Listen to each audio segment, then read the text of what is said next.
on va faire l'environnement, j'ai une grosse mise en contexte là. Pour là, je regarde SMS de ma mère. Vous êtes au courant pour la centrale nucléaire de Flamanville? Je savais pas. Qu'est-ce qui s'est passé? Ce matin, Elle a il y a eu une explosé. explosion. Quoi? Oui. Je savais pas. Mais apparemment dans un domaine qui n'était pas un domaine nucléaire de la centrale. Il y a eu donc une explosion avec des blessés par inhalation. Mais il n'y a rien de grave. Enfin, Selon les institutions, il n'y a rien de grave. tout est relatif. Mais après, il y a eu un cas aussi en Brandebourg, non? Il y a une semaine, un truc comme ça. Ah, je sais pas, mais je sais qu'en ce moment, on se pose des questions sur les centrales belges qui ont l'air en très très mauvais état. Et qui sont juste à côté de chez nous. Et voilà. Mais bon, à propos de la transition énergétique, on met toujours le modèle allemand par devant, mais bon, on oublie quand même que ils ont remis à fond en route leur centrale à charbon qui envoie leurs particules et leurs saletés vers Paris, etc. Hein.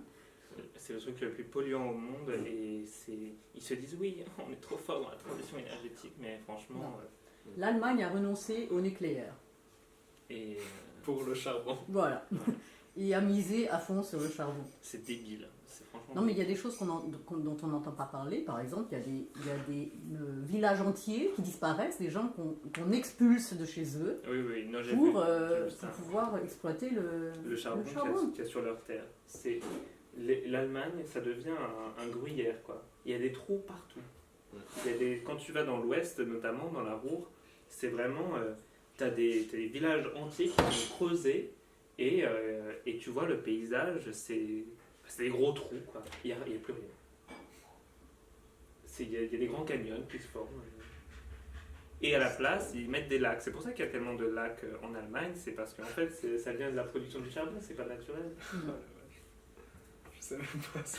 Mais bon, je pense qu'on n'en parle pas suffisamment en France de ce problème-là. On met toujours l'Allemagne, c'est le modèle, mais il faudrait un petit peu gratter derrière pour voir qu'est-ce que ça cache. Ouais.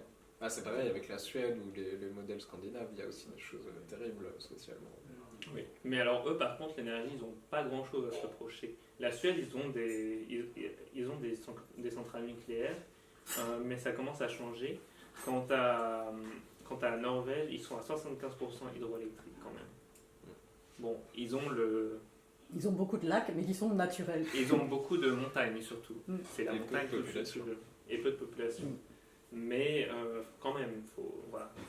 L'Islande, 95% de leur énergie, c'est la géothermie. Ils sont 300 000. Hein. Ils sont 300 000. C'est la ville de Nantes, bon.